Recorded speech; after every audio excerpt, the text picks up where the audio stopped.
مدینے میں امام موسیٰ کاظم علیہ السلام کی عمر مبارک تقریباً 5 یا 6 سال ہے۔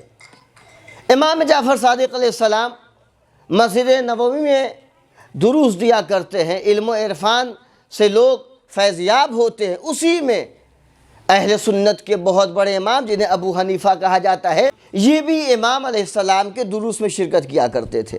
مسجد کے ایک کونے میں، مسجد کی ایک جگہ پر امام موسیٰ کاظم علیہ السلام نماز پڑھ رہے تھے۔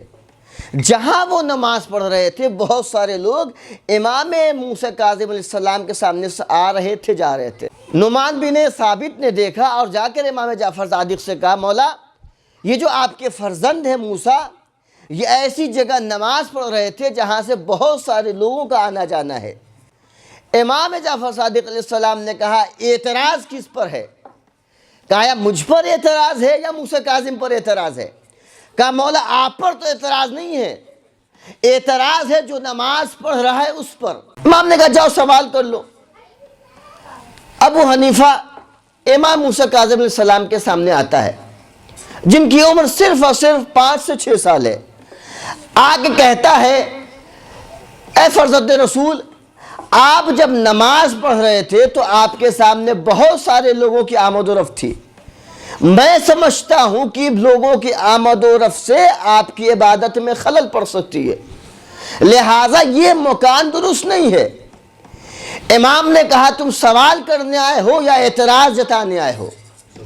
اس نے کہا مولا میں سوال کرنے آیا ہوں۔ کہا ہاں تمہاری حد یہی ہے کہ تم سوال کرو میں جواب دوں گا۔